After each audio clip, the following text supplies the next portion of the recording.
지금부터 진보신당 제5기 당 대표단 선거 대표 후보 토론회를 시작하겠습니다.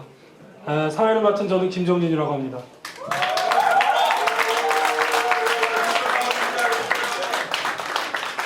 네, 오늘은 2차 토론입니다. 2차 토론은 주로 재창당 및 당 발전 비전에 대해서 중심적으로 토론을 하도록 하겠습니다. 시간 관계상 신속하게 진행을 하도록 하겠습니다. 먼저 후보자 인사 및 모두 발언이 있겠습니다. 각 2분씩이고요. 김현우 후보, 이영길 후보, 금민 후보 순입니다. 이영길 후보부터 발언해 주십시오. 김현우 후보부터 발언해 주십시오. 죄송합니다. 네.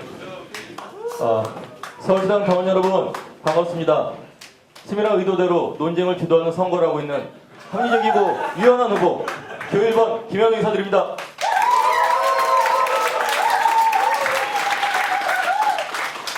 당원 여러분, 저는 전국을 다니면서 똑같은 말로 시작을 하고 있습니다. 첫째는 우리는 왜 이 작은 당에 무엇을 지키고자 남아있는가 하는 것입니다.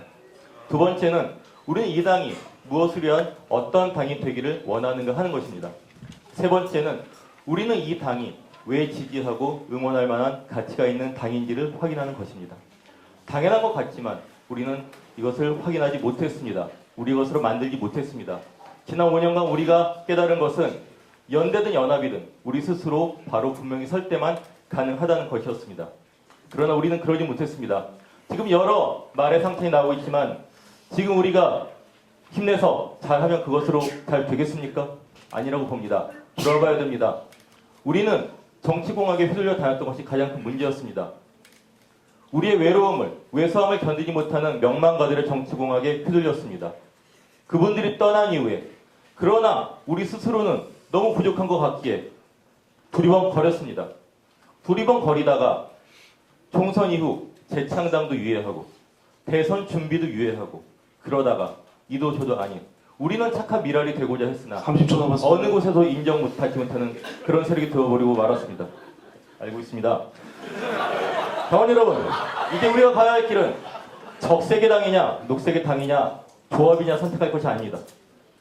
가장 피해받고 가장 고통받고 싸우고 있는 대중들의 곁으로 내려가야 됩니다. 자본주의에 저항하는 모든 피해 대중을 불러 모아야 합니다. 저는 것이 반자본주의 무지개 정당이라고 생각하고 여러분들이 힘을 모으고 죄를 모아줄 것을 생각을 합니다. 우리의 미래는 창창합니다. 감사합니다.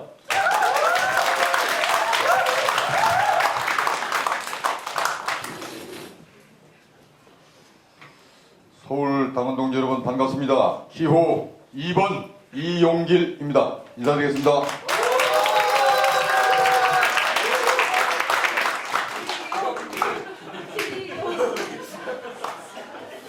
동지들, 지금 당에 필요한 대표는 어떤 대표입니까?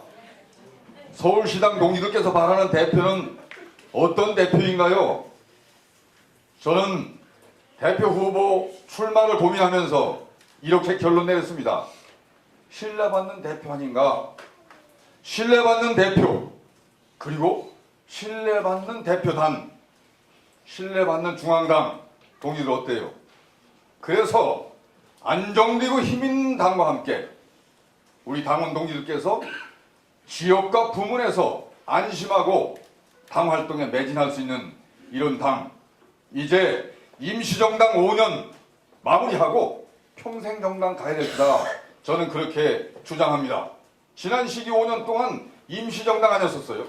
대표도 못 믿고 당이 어디로 갈지 잘 몰랐었던, 그리하여 결과적으로 작년 대통령 선거 때 우리 진보신당 내에서뿐만 아니라 노동자 민중들이 볼 때 진보 정치의 붕괴의 결과를 가졌었던 임시정당 5년이었지요.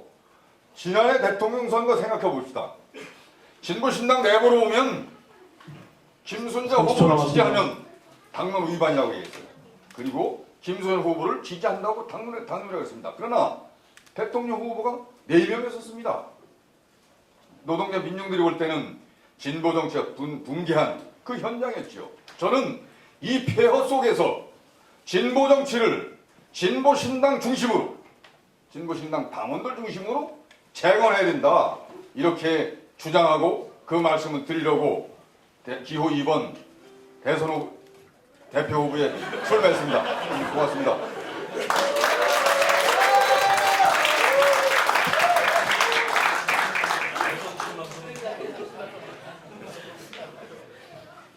자, 계속해 주십시오. 네, 서울시당 동지들 반갑습니다. 새로운 시대를 여는 당다운 당을 만들기 위해서, 여러분과 함께 만들기 위해서 이 자리에 섰습니다. 예전 얘기입니다. 집을 좀 바꾸자고 했습니다. 비도 새고 석가래도 별로 안 좋고 기둥이 흔들거리니까 조금씩 바꿔보자고 했습니다. 진보의 재구성 얘기입니다. 5년 전 이야기입니다. 5년 동안 우리가 그 일을 해왔습니다. 그런데 어떤 분들은 더 넓은 집으로 이사해야 된다고 집을 떠났고, 어떤 분들은 그냥 인테리어만 바꾸자, 지붕만 좀 고치자, 비만 안 새게 하면 되는 거 아니냐, 이렇게 말씀들 하셨습니다. 저는 이렇게 생각합니다. 지진이 왔다, 집이 무너졌다, 우리 살 집이 없다. 하지만 우리는 남았다.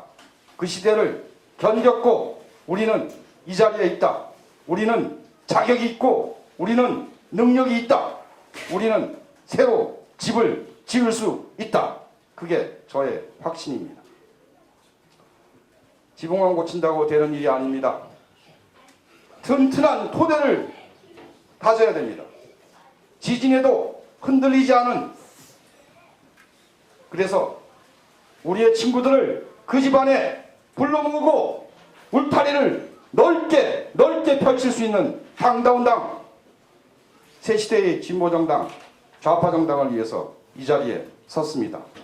여러 동지들과 함께 토론과 수기와 그리고 치열한 고민 속에서, 그리고 하루하루의 일상 속에서 가슴에서 가슴으로 스며들면서 우리가 함께 작은 동심원 하나가 큰 파도를 만들어내듯이 함께 했으면 좋겠습니다.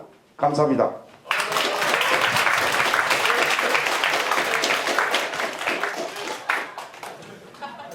예, 연호를 하시고 싶은 분들께서는 하시면 됩니다. 예. 그 새 후보의 그 모두 발언 잘 들었습니다.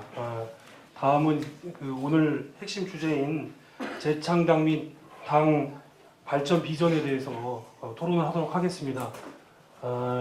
오늘은 그 특정한 룰에 얽매이지 않고 자유로 토론 방식으로 진행을 하도록 하겠습니다. 각 후보들에게 충분한 발언 기회를 드릴 테니 자신의 비전이 다른 후보가 얼마나 다른지, 그리고 자신의 비전의 내용이 구체적으로 무엇인지 당원들과 지지자들에게 쉽게 설명을 해주셨으면 합니다. 먼저 그 당 발전 비전 방안에 대해서 각 후보들이 2분씩 간략하게 설명을 하도록 하겠습니다. 순서는 기호 2번 이용길 후보부터입니다. 우선 재창당의 과제가 우리한테 당면한 숙제다, 그렇게 생각합니다. 재창당 하나는 내적 재창당, 둘째는 예적 재창당, 이렇게 얘기할 수 있습니다. 진보신당을 혁신하고 강화하는 것이 우선 아니겠어요? 저는 이념과 가치를 명확하게 혁신해야 된다. 그리고 두 번째로는 조직을 혁신해야 된다. 또 하나는 활동을 혁신해야 된다. 그렇게 생각합니다. 우리가 평등생태평화연대 이렇게 얘기했고, 보다 녹색으로 보다 적색을 주장했으나 그림에 떡 안 했나요? 이제 녹색 사회주의로 명확하게 노동자 중심의 진보 좌파 정당을 만들어야 된다 말씀드립니다. 또 하나는 조직의 혁신입니다. 조직을 그동안 당협을 포함해서 시도당까지 제대로 되지도 못했지만 우선은 당명도 제대로 정하지 못했잖아요. 이를테면 이 행사가 끝나고 나면 불을 담가도 우리에게는 없습니다. 또 색깔을 정하긴 했는데 새누리당에 빼앗겼잖아요. 속절없이 앉아 있습니다. 이러한 것들을 제대로 만들어내는 것, 그리고 또 하나는 활동과 사업을 혁신해야 되잖아요. 아마 서울부터 제주도까지 이르는 정치 기획 활동이 우리에게 있습니까? 저는 적어도 우리에게 기관지를 포함한 언론사, 또 하나는 연수원, 교육기관을 만드는 것, 또 하나는 비정규 기금을 확대 강화해서 전략 사업으로 만드는 것 정도는 제대로 해야 된다. 그렇게 생각합니다. 아까 말씀드린 대로 진보 진영, 진보 정당이 진보 정책 붕괴한 상황에서 재건을 해야 된다고 말씀드렸습니다. 진보 신당의 가치와 이념을 중심으로 함께할 노동 부문을 포함한 학계 여러 단위들을 진보 신당의 중심이 되어서 함께 모아나가는 것. 저는 이것을 진보 정치 재편이라 이렇게 말씀드리고 이걸 포함해서 재창당 진보 정치 재건이라고 설명을 드립니다. 다음으로 금민 후보 설명해 주십시오. 예. 정치란 시대가 던진 과제에 답을 하는 행위라고 봅니다. 저는 두 가지 점에서 시대가 바뀌었다고 생각합니다. 첫째, 신자유주의가 종식기에 들어섰습니다. 유럽 위기 이후로 더 이상 지탱할 수 없는 체제가 됐습니다. 두 번째, 1987년 이후에 민주화 체제, 박근혜 집권으로 끝났습니다. 이와 함께 진보 정치의 제1기도 막을 내렸습니다. 우리는 새로운 시대에 적응하는 새로운 종류의 진보 정치를 지금부터 전개해야 됩니다. 그러지 않을 경우에 우리에게 주어진 시간은 그리 많지 않습니다. 시대는 급격하게 전개되고 있습니다. 따라서 우리 당의 최초의 과제는 재창당이라고 봅니다. 내적인 재창당. 이 시대에 맞는 우리들의 새로운 기획, 전술무기, 조직무기들을 새로 가다듬고 우리 당이 대중에게 어떻게 다가설 것인지, 대중이 우리 당을 어떻게 이해하는지 우리부터 분명하게 해야 됩니다. 두 번째, 이를 기본으로 해서 우리의 외연을 넓히고 우리의 지역 조직, 부문 조직들을 강화해야 됩니다. 당의 핵심적인 문제들을 해결하고 차근차근 해나간다면 우리는 올해 안에 충분히 재기할 수 있다고 봅니다. 또한 아까 부대표님들, 부대표 후보님들 발언에서도 많이 언급되었던 여러 지역 거점 사업들 중요합니다. 그러나 정치적 핵심이 빠져있는 지역 거점 사업은 당의 총력으로 모아지지 않습니다. 당은 당협을 강화해야 됩니다. 이 당의 당협이 지금 무너져가고 있습니다. 이것은 단순히 당원의 힘이 모자라서가 아니고 사실은 중앙의 정치력이 떨어지기 때문입니다. 중앙에 정치적인 기획과 정치력이 없기 때문에 당협이 무너져가고 있는 것입니다. 현재 70여 개의 당협이 있습니다. 존재하는 모든 당협을 활성화시키고 당협준비위원회까지 합쳐서 80개, 100개로 넓혀가야 된다고 봅니다. 시간이 다 됐습니다. 예, 다음으로 김현 후보. 예. 후보들이 공히 말씀하시듯이 재창당을 잘 완성하는 것이 당의 발전 전략의 가장 중요한 일입니다. 우리는 누구와 함께 무엇을 하는 정당인가를 한마디로 이야기할 수 있어야 됩니다. 그래야지 이 당 명의로 언제까지 유인물을 찍어야 되고 언제까지 무슨 내용을 담아야 될지를 모르는 이런 상황을 벗어날 수가 있습니다. 그 재창당은 뒤에 얘기할 기회가 있기 때문에 약하고요. 그 다음 또 여러 후보들이 다행히도 공히 말씀하시는 당의 기본을 갖춰야 됩니다. 제일 중요하게는 기관지 등 소통과 선전의 수단이고 또 하나는 당의 교육기관입니다. 그 다음 발전 전략은 애석하게도 뾰족한 게 없습니다. 이렇게 왜소해진 당으로는 꾸준히 할 수 있는 것을 지혜롭게 할 수밖에 없습니다. 첫 번째로는 우리가 각종 기획사업이 있을 터인데 많이 이야기되고 이미 시행되고 있는 지역 거점 사업단 또는 공간을 통해서 당협을 복구하고 확대하는 일일 겁니다. 그러나 단지 건물이 중요한 것이 아니라 이제는 소프트웨어, 어떤 지역 좌파 정치 전략을 가질 것인가를 좀 더 논구하고 공유해야 됩니다. 두 번째로는 연대 또 연대입니다. 우리는 누가 싸우는가, 누가 맞서 싸우는가, 연대 여왕을 아바타로 배가해서 열심히 연대를 해야 됩니다. 연대에서 만나는 사람들은 집토끼가 그냥 집토끼가 아닐 겁니다. 사방으로 튀어다니면서 연대의 바이러스를 퍼뜨리는 집토끼가 양산되어야 될 겁니다. 세 번째로는 정책 제안입니다. 그러나 부유세 같은 히트칠 만한 상품 없나 이렇게 만들어서 안 됩니다. 앞으로 10년, 20년 세계 자본주의와 한국 사회의 변화 양상을 전망하고 에너지 위기, 환경 위기, 금융 위기 이러한 삶의 변화들을 예견하면서 좌파 정치가 내놓을 수 있는 대안 1, 2, 3을 강구해야 합니다. 저는 가제로 한국 사회를 바꾸는 100가지 길로 그 프로젝트로 말씀을 드린 바 있습니다. 이상입니다. 예, 그 후보들 그 발언 잘 들었습니다. 이렇게 들어보시면 후보들 간의 입장이 무슨 큰 차이가 없는 것으로 느껴지기도 합니다. 그러나 그동안의 발언과 그리고 지난 토론회 그리고 그 순회 의제 때 나온 여러 가지 그 이야기를 종합해 보면 꼭 그런 것만 같지는 않습니다. 노동 중심성에 대해서도 이게 과거 도로민노당하고 무엇이 다르냐, 대기업 노조 중심에 의존된 정당 조직으로서 과연 비정규직을 대변할 수 있느냐, 이런 비판도 있었던 것 같고요. 또 하나는 그런 흐름에 대해서 일종의 우리들만의 리그를 구성하자는 고립주의 아니냐, 또 이런 비판도 있었던 것 같습니다. 또 어떤 후보는 다른 후보에 대해서 이런 일종의 안정 속의 퇴화다, 그리고 시대적 변화를 전혀 반영하지 못하는 과거 방식의 활동이다, 또 이런 비판도 서로 제기가 됐었던 것 같습니다. 근데 이제 좀 저는 좀 구체적으로 과연 무엇이 문제인지에 대해서는 그나마 부각이 잘 되지 않았던 것 같고, 좀 비판이 조금 인상적인 느낌이 있습니다. 그 인상에 대한 비판이라는 느낌이 있어서 사실 이런 비판들에 대해서 각 후보들께서 충분히 오늘 시간을 드릴 테니 좀 이야기하실 기회가 있었으면 합니다. 먼저 특히 제일 먼저 많이 논란이 됐던 부분이 노동 중심성인데요. 요거에 대해서는 누가 먼저 말씀하시겠습니까? 혹시? 예.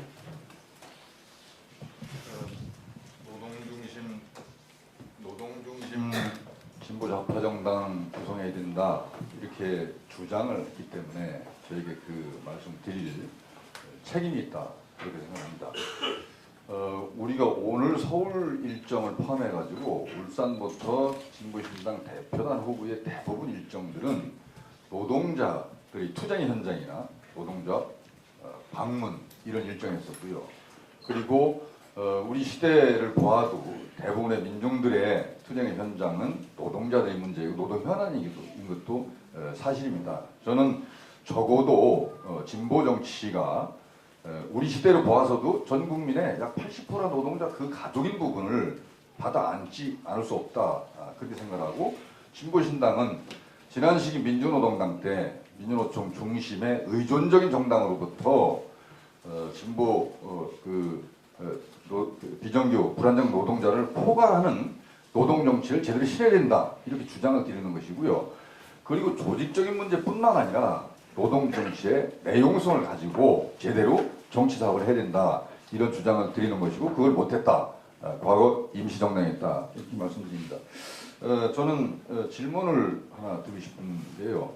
우리 김현우 후보께서 노동 중심의 정당에 대해서는 반대한다 이렇게 분명히 말씀하셨기 때문에 의아스러웠었고요. 그리고 또 하나는 김현우 동지 얘기에 의하면은 지역에 대한 부분을 발견할 수가 없습니다. 그럼 당원을 적어도 3만 당원에 2만 당권자 정도는 돼야 된다라고 생각했고, 그 부분은 시도당을 포함한 당협까지 그리고 부문회의까지 정연하고 질서 있게 안정적으로 배치된다 그런 말씀이있는데, 김현우 후보는 지역에 대한 의견이 전혀 없는 걸로 보아서 진보 정당의 조직과 구성에 대한 안이 혹시 없는 게 아닌가 이런 생각의 질문을 함께 드립니다. 일단 노동 중심성에 대한 문제부터 논의하시고, 그다음에 그 지역 문제는 다음에 다시 한번 하도록 하고, 먼저 김 후보 질문 드렸습니까? 김 후보 답변하시고 그다음에 김 후보 이야기 그렇게 하시죠. 예, 저 분명히 말씀드렸는데 어떻게 말씀드렸냐면, 지금 흔히 이야기되어지는 바와 같은 노동 중심의 대중적 진보 정당 주장에 대해서 동의하지 않는다고 말씀드렸습니다. 노동자 정당이 싫다 또는 노동 정치의 복원을 하지 말자는 게 절대로 아니었습니다. 국민 중에 다수가 노동자니까는 이제까지와 다르게 노동자 중심 정당을 해야 된다? 또는 투쟁하는 노동자들이 반자본주의 선봉이니까 노동자 정당을 해야 된다? 저는 동의할 수 없습니다.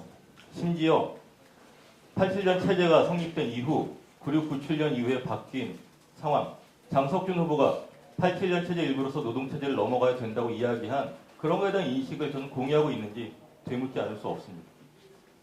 깨놓고 얘기를 했으면 좋겠습니다. 왜 지금 노동중심 정당 얘기가 나옵니까? 세력을 확대하는 것입니다. 거기서 노동중심 뭡니까? 민주노총 중앙회 일부가 노동입니까? 아니면은 과거 민주노총운동의 명망가가 들어오는 노동입니까? 그분들이 재창당을 같이 하면 노동 중심이 정당이 되고 아니면 아닌 것입니까? 거기서 보이지 않는 노동, 더 다양한 노동, 더 현실의 노동들은 오히려 배제되고 있습니다. 민주노총이 혁신의 대상이라고 하지만 어떻게 혁신해서 어떻게 노동정치를 읽을 수 있고 이제까지 배제되었던 노동들이 대변될 수 있고 당의 정치로 녹아들 수 있는지 아무런 이야기 나오지 않고 있습니다. 그래서 저는 다소 과하게 들리시더라도 그것이 과거 회기적 정치공학의 다름 아니다라고 비판을 드리는 겁니다. 그 나머지 질문들은 좀 이따 하겠습니다. 예, 잠깐만. 금융업계에서 좀 얘기를 하시고 다시 한번 바로 1번 후보하고 2번 후보만 토론하라고 나온 자리는 아닐까요? 네, 저는 좌파 정당은 당연히 계급적 기반에 있어서 노동자 당이라고 생각합니다. 그런데 우리 진보 신당이 노동자 당인가? 아니라고 봅니다. 또한 노동중심 진보 정당을 말씀하시는 그 알맹이가 뭔가 보면 없다고 봅니다. 알맹이 없고 노동조장 그렇게 해서 못 만든다고 봅니다. 노동자 당이라고 한다 그러면 우선 비정규 불안정 사회, 노동사회를 어떻게 극복할 것인가, 어떤 경로, 어떤 수단으로 극복할 것인가에 대한 분명한 프로그램이 있어야 됩니다. 단순히 비정규 악법 철폐 또는 노동자 투쟁에 연대하는 것만으로 노동자 당이라고 말할 수 없습니다. 기획 무기가 없는 노동자당, 어느 나라 노동자당이 그렇습니까? 따라서 노동중심의 진보정당이건 현재의 진보신당이건 노동자당이 아닙니다. 우리가 해야 될 것은 노동자당입니다. 두 번째, 조직화 문제입니다. 정당이 노조에 의존하지 않고 조직된 노동자를 당원으로 만드는 게 아니라 직접 비정규 불안정 노동자를 자신의 당원으로 만들 수 있는 조직 기획이 있어야 됩니다. 그리고 실질적으로 집행해야 됩니다. 단순히 비정규직 연대기금 걷는 것으로 노동자당일 수도 없고 자신의 조직 전략이 없이 노동자당일 수는 없다고 봅니다. 따라서 제가 보기에 노동중심 진보정당이라는 것은 첫째, 기획 전략, 조직 전략이 없다, 알맹이가 없다. 두 번째, 그럼에도 불구하고 강조한다면 이것은 단순한 외연 확대 전략이다. 그런데 그야말로 만약에 민주노총 중앙파 혹은 현장파를 염두에 둔 것이라면 당연히 우리가 불러드려야 될 동지들입니다. 굳이 당의 성격을 그렇게까지 하면서 그 말을 애둘러 표현할 필요 없다고 봅니다. 좌파 정당은 노동자당입니다. 그리고 우리는 노동자당을 만들기 위해서 노력해야 됩니다. 또 하나 노동자당이라고 해서 그 속에서 우리가 생태주의 정당이고 장애인을 위한 정당이고 여러 가지 다른 규정들이 상대화되는 것 그런 거 아니라고 봅니다. 그 점에서 무지개 좌파라고 말씀하신 거에 대해서도 약간 동의합니다. 제가 마지막으로 강조하고 싶은 점은 노동이라 할 때 그 핵심이 뭔가입니다. 저는 노동이라고 할 때 이것은 다른 노동일 거라고 생각합니다. 우리가 원하는 노동의 개념 규정부터 새로 정립하고 시작해야 된다고 봅니다. 이상 마치겠습니다. 아까 진행된 예, 이용님 말씀해 주십시오. 중에서 김현우 동지가 결국은 노동중심 정당은 아니다라는 결론 같았고요. 그리고 특히 민주노총 중앙파까지 이렇게 검열한 것은 유감입니다. 민주노총은 혁신의 대상일 수 있습니다. 비판과. 그러나 예를 들어서 민주노총을 배제하거나 규탄할 대상은 아니잖아요. 그리고 민주노총의 현재의 모습에 대해서도 우리 진보정치가 큰 책임을 가지고 있습니다. 오히려 진보정치가 노동운동, 민주노총 운동을 실질적으로 견인하고 또 때로는 지도할 수 있어야 됩니다. 그걸 못했던 책임이 있는 것이지요.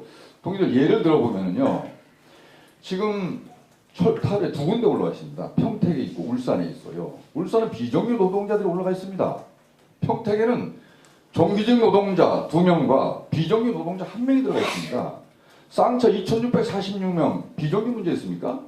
저는 정규직 노동자들의 힘과 그리고 비정규 노동자들의 투쟁의 의지 이것을 모아나가거나 아니면 정규직 노동자들을 구체를 혁신시키고 그 역량을 중심으로 비정규 노동자들을 견인해야 되는 이런 과정이 함께 있는 것이고 그것이 진보 정치로 볼 때는 조직의 문제다 이렇게 보는 것이지요.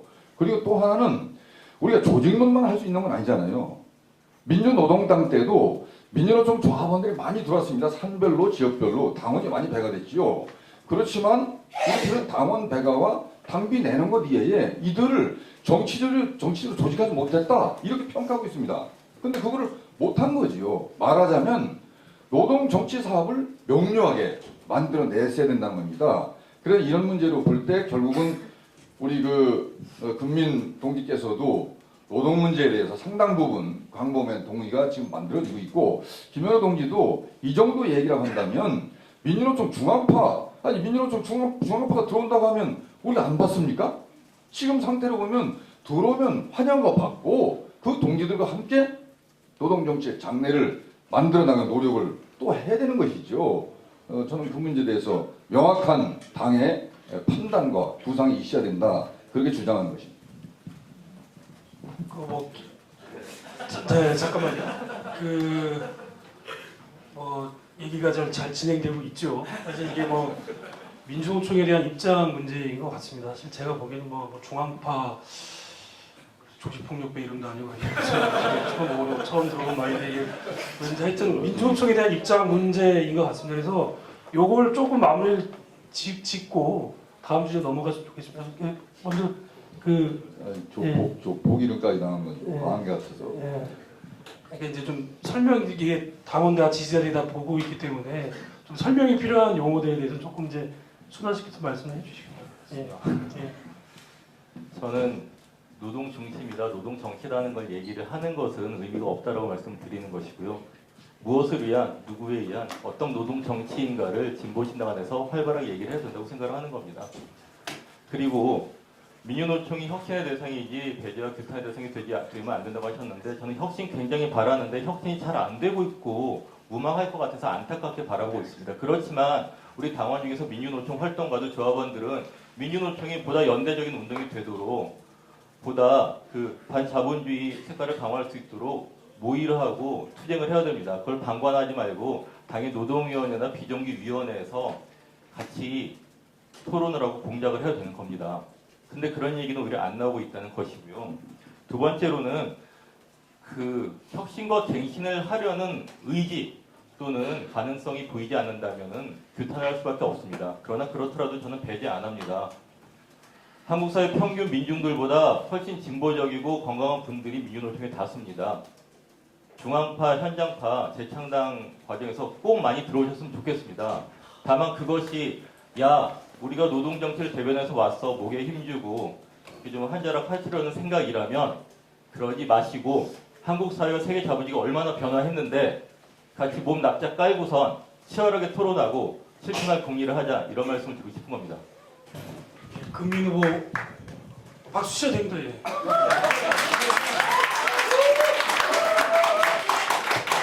금민 후보 얘기 간략하게 듣고 요 주제는 좀 마무리하겠습니다. 간략하게 말씀드리겠습니다. 많은 얘기를 김현 후보가 대신해 준 꼴이 됐는데요. 저는 두 가지 의존형 정치를 탈피해야 된다고 봅니다. 노동 정치에 있어. 첫째, 민주노총이건 뭐건 노조 의존형 정치를 하는 한에서 불황전 노동자를 정치 주체로 세울 수 없다. 이겁니다. 두 번째, 노동운동 명망가가 아무리 많이 들어온다고 해서 이 당이 노동자당이 되는 게 아닙니다. 기획부터 바꿔야 되고 조직 방식부터 바꿔야 되고 새 시대의 다른 노동에 대한 조직 방식을 우리가 수립해야 됩니다. 따라서 두 가지 측면의 의존형 정치를 즉각 그만둬야 된다는 측면에서 노동 중심의 진보 정당이라는 개념을 사용하는 것에 반대하는 것입니다. 이상입니다. 네, 노동 중심성. 사실 이제 진보 정당에서 노동자가 기반이 되는 것은 너무나 당연한 일이라고 하겠습니다. 그런데 이것이 특별히 논란이 된 이유는 결국은 이제 민주노총이라고 하고 있는 우리나라의 내셔널 센터 총연맹이 있고, 근데 그 총연맹이 실제로는 비정규직 노동자의 이해 요구를 반영하는데 어느 정도 실패하고 있다는 현 상황 때문에 저희 당내에서도 논쟁이 있는 것으로 보여집니다. 이 부분에 대해서는 이 정도로 정리를 하고요.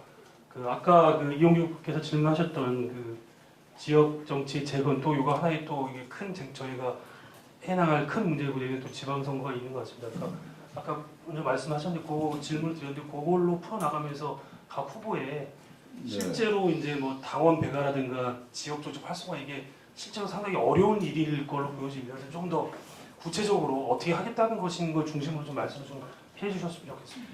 네. 네. 노동 중심성에 이게 진행되고 토론이 되면서 쟁점화됐고 또 토론을 거듭할수록 이를테면 금민 후보께서도 좌파 노총 주장을 좀 예를 들면은 상당히 대중적으로 이렇게 말씀을 하시게 됐고 김현우 동지께서도 지금 민주노총에 대한 태도를 말씀하셨긴 했지만 그래도 중앙파 들어오면 환영한다 대신에 납작 엎드려 이러면 안 되는 거거든요. 아주 정말 우리가 서서 환영해야 되는 거 아닙니까? 같이 엎드려서 기어도 이렇게 상당한 정도는 노동 중심의 진보정을 만들어 보자 이렇게 수렴되는 걸로 저는 보여서 먼저 제기한 책임을 가지고 환영을 합니다. 지역 문제 이것은 아마 내년도 지방선거를 준비하면서도 기본적으로 우리가 중심적으로 해야 될 사업이라 이렇게 보여지는데 저는 적어도 당의 현재의 모습 15,000명 당원의 당권자가 46.69% 정도인 예를 들어서 이번에 선거를 하지만 7,000명이 채 못 되는 이런 상황을 우리는 목도하고 있잖아요. 근데 적어도 지방선거를 치르려면 한 3만 명 당원에 2만 명 정도의 당권자는 있어야 예를 들어서 후보도 만들 거고 선거운동 할 수 있다 이렇게 하는데 기본적으로는 이런 지역과 부문에 이렇게 균형되게 당원의 활동 거지를 만들어야 될 것이다 이렇게 봅니다. 저는 기본적으로 지역에서 활동을 했고 노동운동의 경험을 가지고 있습니다. 충남 같은 경우는 울산이나 또 서울하고도 많이 다릅니다. 저는 국회의원 선거 나갔다가 떨어지면 4등 했어요. 여러분들 떨어지면 3등 했잖아요. 자민련도 있었단 말이에요. 거기서도 16개 시군에 12개의 과거로 보면 지구당을 만들었었어요. 저는 경험을 가지고 적어도 진보신당에 3만 당원이 지구당, 이를테면 당협, 지금은 폐지가 된 상태입니다. 간판도 붙일 수가 없고 공식적으로 당명을 붙일 수 있는 근거도 없는 조건이죠. 이런 조건에서 우리가 어떻게 만들게 될 건가 이런 고민을 해내게 되는데 제가 무지개 좌파 정당을 주장하시는 우리 김현우 동지의 의견을 글로도 보고 많이 들어보고 그럽니다. 공감되기도 하고 가슴이 뛰기도 합니다. 워낙에 무지개 보면 가슴이 뛰잖아요. 짧게 이제 그럴 경우에 무지개 빨주노부 조파남보 중에 우리의 당협과 그리고 시도당은 어디에 있는지 아는 게 설명 안 하시는 거예요. 그래서 저는 이 정말 지역을 중시하고 당협의 당원들이 활성화되려고 한다면은 지역 문제가 고려되거나 중점돼야 되는데 그거를 좀 김현우 후보께 설명할 기회를 제가 드리고 싶습니다. 궁금하기도 하고요. 설명할 기회를 주셔서 너무 감사합니다. 지역 없이 무슨 운동이 있겠습니까? 그렇죠. 지역 없이는 인터넷 운동밖에 없습니다. 인터넷 운동 표 안 된다는 거 경험했습니다. 지역 얘기를 제가 안 했다고 하시니 좀 섭섭한데 5, 6년 전에 저는 지역사회와 노동운동의 개입 전략이라는 책을 다른 분들하고 선도적으로 쓴 적이 있습니다. 노동운동이 아무도 지역사회에 관심이 없을 때 이런 것 좀 해보자고 사례 발굴도 하고 제안을 드렸습니다. 그게 이제 좀 반향이 있거나 여하튼 그것이 민중이식, 기타 등등으로 시도되고 있다는 것이 굉장히 반가운 일입니다. 이제는 그걸 어떤 방향으로 할 것인지 이게 잘하는 거냐 저게 잘하는 거냐 효과적인 것이냐는 것으로 나가야 됩니다. 또 하나는 노동 문제를 해결함에 있어서 지역의 중요성입니다. 총연맹은 물론이고 산별노조도 산별중앙교섭 제대로 되는 데가 없죠. 뿐만 아니라 그것으로 할 수 있는 의제의 영향력이 너무나 한계가 있습니다. 조직률 자체가 낮기 때문에도 그렇고 노종, 노사, 관행이 서구와 달라서이기도 하지만 또 거기에 포괄되지 않는 다양한 노동들이 너무 많이 생기고 있습니다. 지역을 해결할 수밖에 없습니다. 총파업을 해도 지역에서 해야 되는 것이고 총파업이고 뭐고 노동조합이고 이것도 사치스러운 경우 굉장히 많습니다.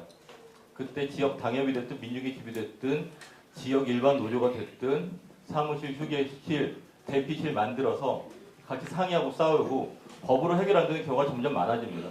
머리 쳐박고 싸우는 수밖에 없을 겁니다. 저는 그것이 이제 어떻게 보면 노동정치의 당분간은 지배적인 상이 되지 않을까 생각을 하고 그러기 위해서 저는 조직 노선, 조직 전략 깝깝합니다. 같이 고민해야 됩니다. 그래서 저는 공작원을 호명하는 겁니다. 다른 수가 없습니다. 금민호. 예, 다들 말씀하시니까 저도 말씀 드려야 되겠네요. 노동정치에서 당연히 중요합니다. 지역 노조, 지역 일반 노조라는 게 유력한 형식일 수 있습니다. 그러기 위해서는 당이 먼저 지역 일반 노조를 만들 수 있는 공작원을 만들어야 됩니다. 당원을 확보해야 됩니다. 당이 직접 비정규 불안정 노동자를 주체로 세우는 사업을 전개해야 됩니다. 그런 사업을 전개하기 위해서는 당의 노동정치 기획이 먼저 바로 서야 됩니다. 비정규직 어떻게 없앨 건지, 불안정 노동 어떻게 없앨 건지, 신자유주의 노동사회를 어떻게 바꿀 것인지에 대한 총체적인 전망이 있어야 됩니다. 그것 없이 노동정치 언제나 다른 당과 별로 차별성 없게 됩니다. 큰 당에 먹히게 돼 있습니다. 지역 문제는 그뿐만 아니라 저는 생태사회적인 전환에서도 굉장히 중요하다고 봅니다. 중앙 집중적인 에너지 공급 체계, 이게 바로 석유 피크 이전의 자본주의 모습입니다. 우리가 바꿔야 될 자연 생태 에너지, 이것은 그런 중앙 집중적인 공급이 아니라 실제 지역 자연 에너지로 바뀌어야 됩니다. 그러려면 사실은 지역에서 할 수 있는 일들이 굉장히 많습니다. 노동 문제도 그렇고 환경 생태 문제도 그렇습니다. 우리 당의 지역 정치를 강화해야 됩니다. 그런데 저는 이렇게 얘기하면 지역이 최고 중요한 것이다, 이렇게 말하는 것처럼 들리겠지만 더 중요한 게 있습니다. 우리는 이 지역 저 지역 떠나서 우리는 같은 당입니다. 왜 같은 당인가? 우리가 어떤 당인가? 이게 먼저 분명해져야 지역 정치가 살아나는 거라고 봅니다. 말을 마치면서 한 가지 질문을 드리고 싶은데요. 두 후보님께 가능합니까? 우리가 이거 토론회를 많이 하고 있는데요. 지금 진보신당 대표를 뽑는 토론회입니다. 근데 당 발전을 어떻게 할 건가, 우리 당의 처지가 너무 어렵다 보니 재창당을 어떻게 할 건가, 이런 얘기들만 주로 나옵니다. 그런데 우리 대통령이 바뀌었습니다. 박근혜라 바뀌었습니다. 이 엄청난 일 아닙니까? 그리고 박근혜 시대가 뭔지 어떤 부분에서 일부 완충적이고 보충적인 복지를 할 겁니다. 경제 민주화도 떠들고 있습니다. 여기에 대해서 이 시대의 진보 정치가 혹은 진보신당이 어떤 태도를 취해야 되는지 좀 기탄 없이 토론해 봤으면 합니다. 예, 그 토론 제안에 저 동의합니다. 그러나 정책 토론회는 학술 토론회와 지금 대표는 집행자를 뽑는 거거든요. 지역 당협을 어떻게 하고 지방선거 어떻게 할 것이며 이런 것들을 대안으로 내는 대표단 선거라는 것에 대해서 저는 유념했으면 좋겠다, 그런 말씀 드립니다. 저는 김현우 동지께서 지역 이야기를 좀 단호하게 하신 거에 대해서 매우 반갑게 생각합니다. 이번 유세 기간 동안에 이제 듣는 얘기거든요. 다만 5년 전에 쓰셨던 책을 이번에 그 대표선 선거 끝나면 한번 속독을 해볼 그럴 생각입니다. 그게 지혜가 있을 거라고 보여지고요. 그래서 저는 적어도 경험을 가지고 거기다 확신을 갖는 게 굉장히 중요하다라는 것이지요. 지금 당협을 얘기하고 거점을 얘기하고 있습니다만 솔직히 동기들 이거 혼재되어 있습니다. 아마도 과거처럼 지구당이 폐지돼 있지 않은 상태라 같다면은 진보신당은 지구당을 만들고 지구당에 사업을 배치하기 노력했을 거예요. 거기에 사람과 사업을 배치했을 겁니다. 그러나 지구당이 폐지된 상태 속에서 지구당을 당협으로 하지만 간판도 걸 수도 없고 사업을 지구당으로 할 수 없는 조건이 현실이에요. 그러다 보니까 예를 들면 민중의 집 아니면 지역의 거점 사업 이렇게 나가고 있는데 저는 진짜 당협과 현재 거점 사업에 대한 당에서 조직 전략이 현재 비어있다, 그렇게 생각합니다. 그래서 당협은 당협대로의 당의 걸간 조직으로 제대로 만드는 것과 그리고 당이 민중들을 만나는 주민들을 만나는 이런 소통의 과제로서 소통의 장치로서 이 거점 사업을 어떻게 배치할 건가라는 것에 대해서 계획이 있어야 된다는 것이거든요. 그래서 이번 그 지방선거를 준비함에 있어서도 이 골간 조직과 그리고 거점 사업을 어떻게 배치할지 아는 것에 대해서 명확한 판단이 있어야 된다는 겁니다. 저는 판단을 가지고 있어요. 적어도 지금 3만 당원 정도 된다라고 한다면 그들은 구체적으로는 당협에 소속될 거예요. 그래서 당 이름으로 사업을 하게 될 것이고요.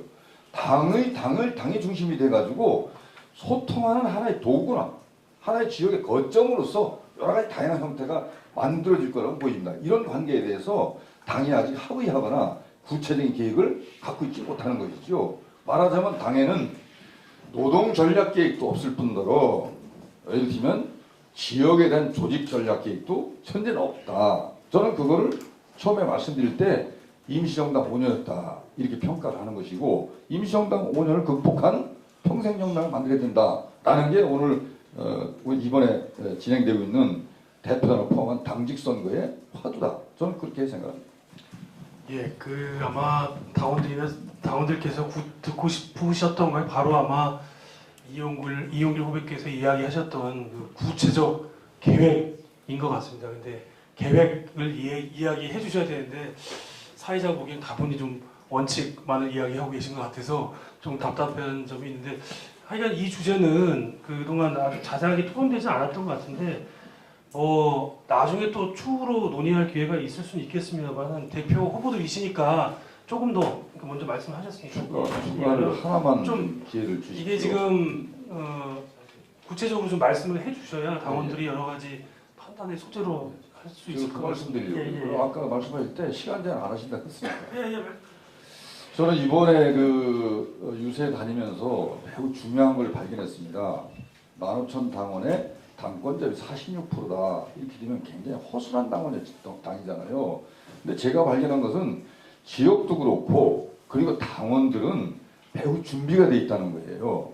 당비를 안 내는 당원들도 현재 진보신당에 대한 자기 정책 의사표시라고 저는 생각합니다.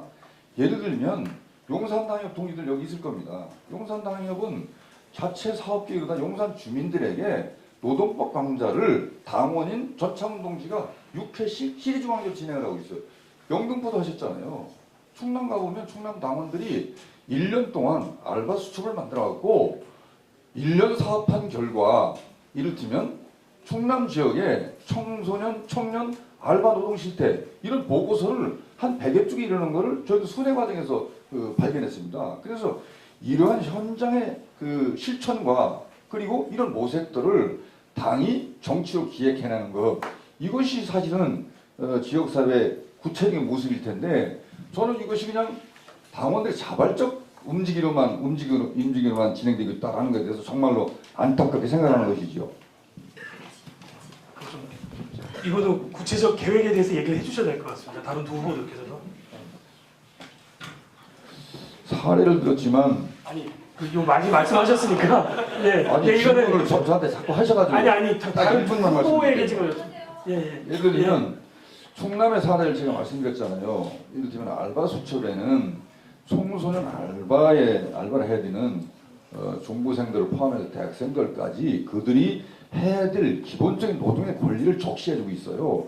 그리고 구제받았은 경로까지 알려주고 있거든요. 이런 사업들은 이를테면 진보신당이 비정규 불안정 노동 정치 사업으로 명확하게 전당적으로 실천해야 될 그런 과제 중에 하나다. 그런 걸 발견했다라는 것을 말씀드리는 것이죠. 다른 두 후보에게 계획을 밝히라고 말씀드린 거였는데 제가 처음 있어요. 다른 먼저 말씀해주신 사례들 굉장히 귀중한 사례들인데 그런 사업들을 중앙당은 엉망이고 하나도 안 도와주는데 지역에 살려니까 얼마나 힘들었겠습니까? 근데 그걸 모아내는 건 당연히 중요한 일이죠. 근데 중앙당이 재창당 제대로 해서 바로 서면은요, 사실 저는 쉽게 해결할 수 있다고 봅니다. 모일 거예요. 서로 사례들 공유하고 지역 거점 사업당 보고서 나와 있는데 그것 토대로 더 많은 일들 일어나고 중앙당이 이렇게 해줬으면 좋겠다는 거 자연스럽게 올라오고 그것이 종이 기관지에 연재되면서 이런 것도 있었네 저런 것도 있었네 할 겁니다. 근데 그거 이상으로 저는 구체적인 지역 전략 제안 아직 갖고 있지 않습니다. 모아서 만들어내는 것이고 그 미조직 그 사업 방향도 마찬가지입니다. 지금 이러니 저러니 뭐 대표당 후보로서 자세히 얘기할 건 없습니다. 그런데 노동위원회든 비정규 특위든 정상화가 되면 그래서 비정규 기금 무슨 사업을 어떻게 쓸지를 제대로 얘기할 겁니다. 그러면 우리가 가장 전략적으로 지혜롭게 할 수 있는 방안 나올 것이고요.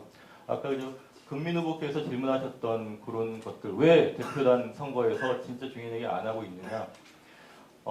솔직히 지금 당의 상황이나 단계가 좀 아니라고 저는 판단을 하고 있습니다.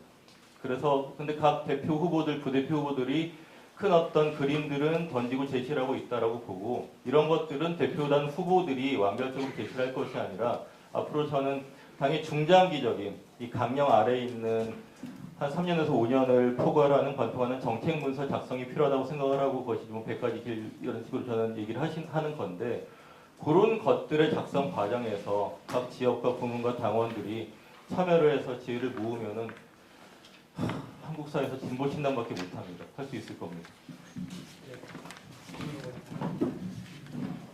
예, 저는 그게 노동정치건, 녹색정치건 전국적인 정치전선을 당이 형성해야 된다고 봅니다. 그리고 그 정치전선이 신자유주의의 종식, 또한 현재 화석에너지 중심체제의 종식의 기본적인 의제를 다루고 있어야 된다고 봅니다. 그것은 하나의 늘 일상적으로 하는 캠페인에 지나지 않을지도 모릅니다. 그러나 그 속에서 좀 더 구체적으로 얘기하면 당협의 등질성이 나옵니다. 우리가 같은 당인 이유가 분명해야 됩니다. 또 이 부분은 쌍차 어디 노동자 투쟁, 현안 투쟁이 있으니까 연대한다 하는 수준을 넘어서는 우리만의 브랜드를 만들고 우리만의 집결 투쟁을 해야 된다는 뜻입니다. 그 다음에 저는 당협을 강조합니다. 왜냐하면 이 당협이라는 곳에서 일단 그 지역에 있는 모든 크고 작은 거점 공간들 혹은 그 지역에서 지역 활동을 하고 있는 모든 숨어있는 당원들이 다 모여서 서로가 서로를 알고 서로 소통하고 하는 게 일단 이루어져야 됩니다. 그 다음에는 바로 지금 김현호 동지가 말씀하신 것처럼 전국적으로 그런 소통이 이루어져야 됩니다. 서로가 서로의 사례에 대해서 알고 또 그러나 지역의 차이가 있기 때문에 우리 지역에서 이런 건 안 되겠구나라고 비교 평가할 수 있는 그게 기관지일 수도 있고 홈페이지일 수도 있고 여러 수준에 이를 수 있습니다. 이런 일이 왜 안 되느냐? 당이 당답지 못하기 때문입니다. 당의 기획이 불명확하기 때문입니다. 진보신당이 무엇인지가 불명확하기 때문입니다.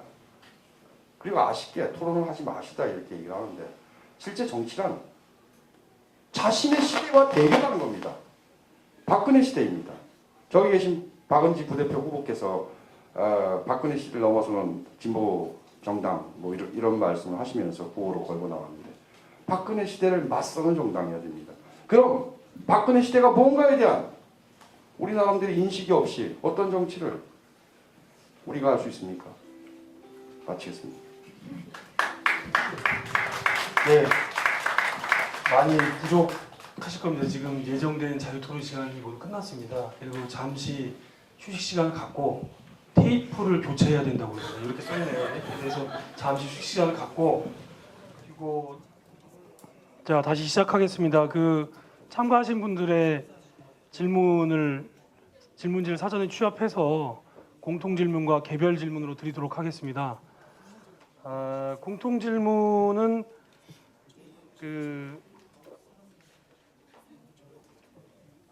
공통 질문 답변 순서는 금민 후보, 김현우 후보, 이용길 후보 순입니다. 그리고 개별 질의에 대한 답변 순서는 김현우 후보, 이용길 후보, 금민 후보 순입니다. 자, 각 답변 시간은 1분 30초로 하고요. 특별히 간단한 질문의 경우에는 30초 정도로만 하겠습니다. 그런 질문도 있어서 먼저 공통 질문 드리겠습니다. 이게 좀 가벼운 거에서 택했습니다. 제가 다 읽겠습니다. 또 주최 측이 조작했다는 이야기가 있을 수 있으니까 그대로 읽을 테니 그렇게 들어주십시오. 좀 사적인 질문일 수도 있지만 어떤 사람이 향유하는 문화가 그 사람을 보여주는 데 큰 요인이 된다고 생각해서 질문드립니다. 후보자들 각자가 좋아하는 음악과 영화 혹은 연극은 무엇인지 말씀해 주시고 그 이유도 말씀해 주시면 좋겠습니다. 자, 금민 후보부터 답변해 주십시오. 예, 뭐부터인가요? 음악과 영화 혹은 연극 네, 음악은 장르를 따지지 않고 다 좋아합니다. 요즘 열심히 듣는 거는 남미 민중가요들이고요. 그 이유는 왠지 잘 모르겠습니다. 일단 곡이 좋고, 두 번째 제가 스페인어를 잘 못합니다. 그래서 떠듬떠듬 이렇게 읽는데 보면은 가사들이 굉장히 좋습니다. 우리나라 민중가요도 좀 아름답고 예쁜 곡들이 있었으면 참 좋겠다 이렇게 생각합니다. 영화도 갑자기 영화도 이것저것 다 좋아하는데요. 갑자기 남미 얘기를 했으니까 제가 봤던 인상적인 영화가 기억이 납니다. 달팽이의 전략이라는 영화가 있습니다. 페루 영화입니다. 어떤 영화냐면요, 철거투쟁입니다. 그런데 이 사람들이요, 그 집을 뺏기게 되자 집을 나가서 천막을 치기 전에 집을 폭파해버립니다. 달팽이가 자기 집을 벗어나서 다른 집을 지을 때 낡은 집을 갖다 버리는 그런 얘기입니다. 우리나라 얘기도 그런 게 있는 것 같은데 다른 게 또 있습니까? 예, 그 정도 됐습니까? 예. 예. 저는 다 모르는 것만 얘기하시네요. 예, 음악은 비틀즈와 레드 제플린과 오아시스와 에릭 클랩튼과 시간 없거든요. 민중가수 윤선혜와 새벽과 정윤경과 브로콜리 너마저를 좋아합니다. 영화는 떠오르는 영화 두 가지만 말씀드리겠습니다. 보니 클라이드가 원제인 우리에게 내일은 없다. 금융위기와 봉황이 데뷔해야 됩니다. 그리고 찰턴 헤스턴 지원의 혹성 탈출이 지구의 위기 시대를 대비하고 준비해야 됩니다. 연극은 돈이 없고 시간이 많지 않은 관계로 즐기지 않는 습관이 들었습니다. 이상입니다.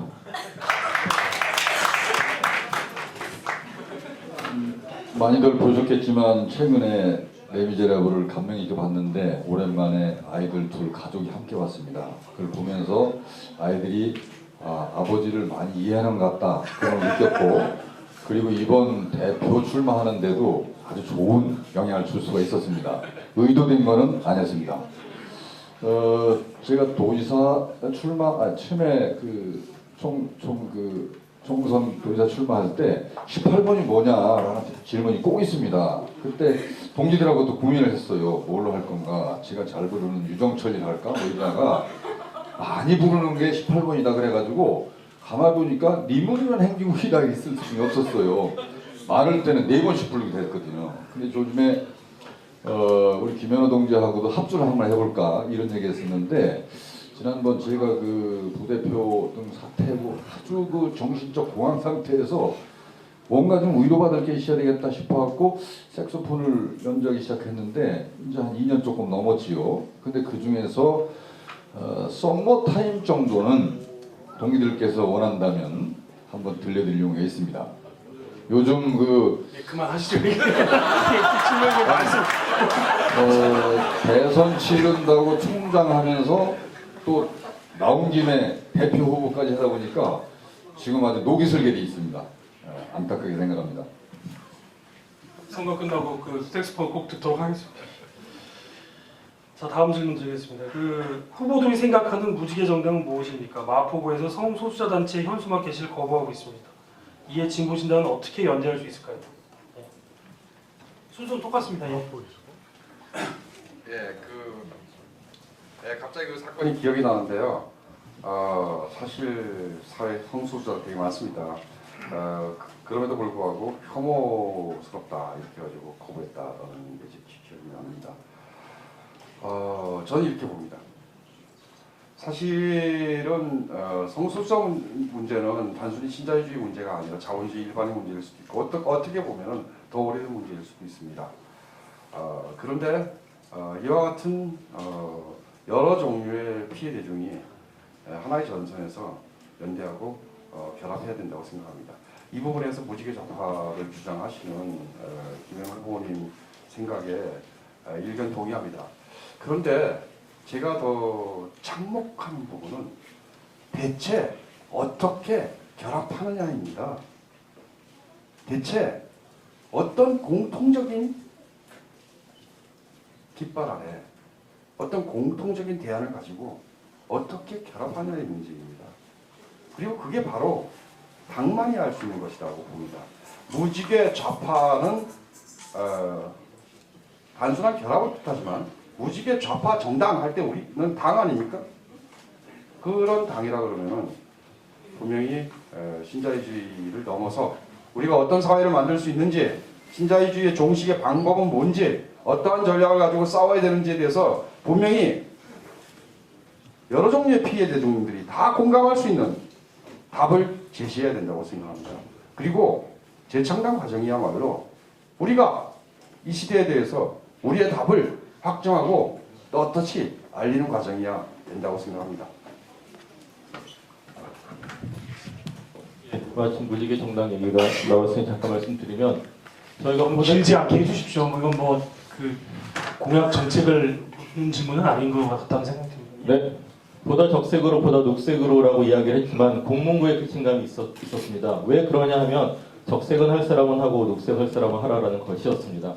그 사회를 이어주는 공동의 기반이 확인되고 공유되어지지 않았습니다. 저는 그것이 반자본주의, 자본주의 극복이라고 생각을 합니다. 그래서 그러한 것들을 뭉뚱그렸을 때 저는 적색이나 녹색이나 선택이 아니라 자본주의의 피해를 받고 있는 모든 대중들의 공동 발언대, 모든 반자본주의 대중운동의 공동 전선으로서의 진보신당 또는 재창당들 당을 이야기하는 것이고요.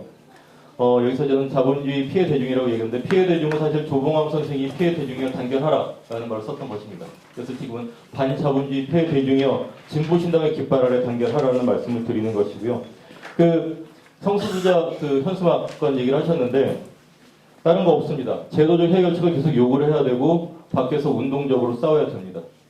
그래갖고 진보신당 저놈 징한놈들 때문에 현수막 걸 수밖에 없었고 허용할 수밖에 없었고 마포 주민들의 상식이 바뀌었다가 돼야 됩니다.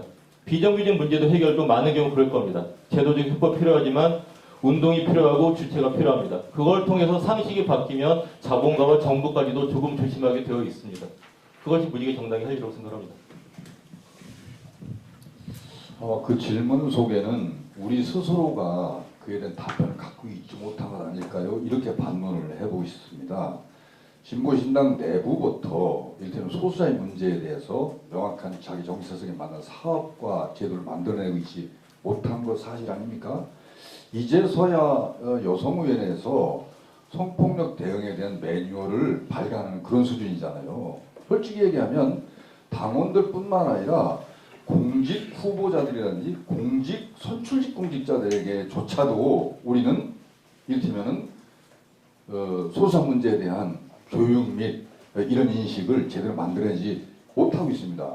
그것이 결과적으로는 우리가 모두 국가에서 생각하고 해결해야 할 예를 들면 거제 이런 사태로 우리가 곤혹스러운 이런 상태가 아니겠습니까? 그래서 우리가 밖으로 그 문제를 사회적으로 제기하고 연대고 투쟁하기 위해서는 그 문제가 우선 당 내부에 명료하게 인식이 돼야 되는 것, 이 우선이다. 저는 그런 생각이고요. 제가 짧은 기간 총장 때 이를테면 오래 묵혔었던 당내의 부문활동 기금 같은 것들을 한 2차례 전국을 통해 가지고 실질적으로 제거시켜서 지금은 당원동들께서 이를테면 여성이든 녹색이든 성수정이든 기금으로 직접 참여할 수 있는 제도를 만들어내는데 그런 것들을 활발하게 만들어놓아서 당원 스스로가 당내 풍토와 문화 속에서 그게 생활이 된다고 한다면 그 힘을 가지고 사회적 발언도 할 수 있고 또 투쟁도 하고 연대도 할 수 있겠다. 그렇게 생각합니다. 예, 확실히 그 대표 박수 한번 치셔도 됩니다. 예. 대표 후보님들이 다르신 것 같습니다. 저는 이 질문 딱 봤을 때 그냥 방송차 끌고 가서 농성한다 딱 답이 이제 그렇게만 머릿속에 그 외에 안 떠오르지 않던데 이렇게 길게 이야기를 했습니다. 확실히 대표로 다르신 것 같습니다.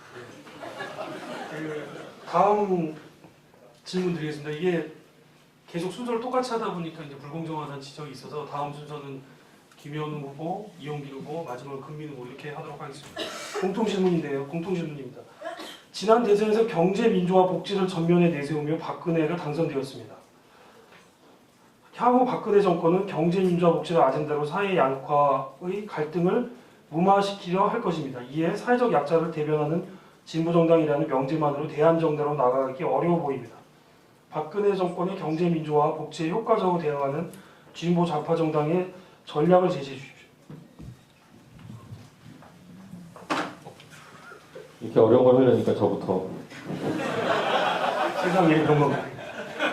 박근혜 정부의 정책은 박정희랑 굉장히 좀 비슷할 것이라고 예상을 하고 있습니다. 새마을 운동과 지역 순회하면서 막걸리 한잔하면서 또 민중들을 일련 격려하는 그런 것이 될 거라고 생각을 하는데, 그래서 조금 풀어지는 것도 있지만 만만한 것 또는 손보여야 될 것은 더 가혹하게 치고 나오고 있죠. 그런 것들 우리는 붙들고선 같이 몸으로 날려 싸우는 수밖에 없습니다. 그렇지만은 박근혜가 왜 당선이 되었는가, 문재인은 과거를 이야기하는 거에 비해서 어떤 공무육구일지는 모르지만은 잘 살자, 다시 살아보자라는 이야기를 끊임없이 했거든요.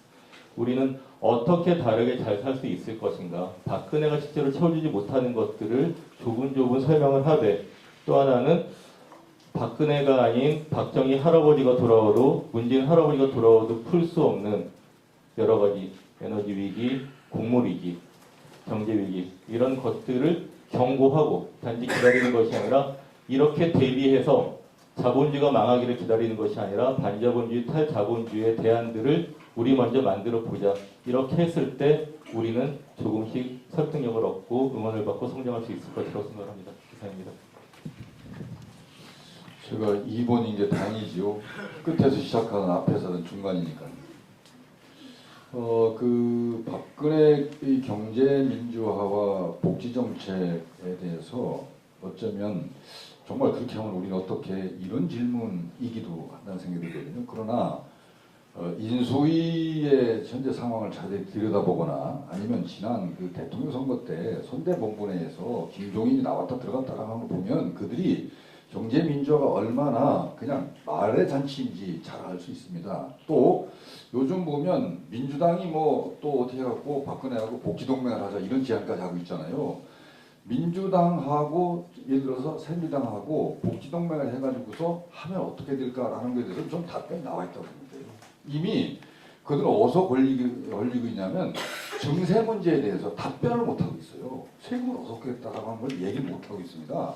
이것이 보수 정당과 진보 정치라는 진보 정당의 핵심적인 차이다 저는 분명히 생각을 해요. 저희들은 지금 총선 때 지방선거 때 여전히 얘기를 했잖아요.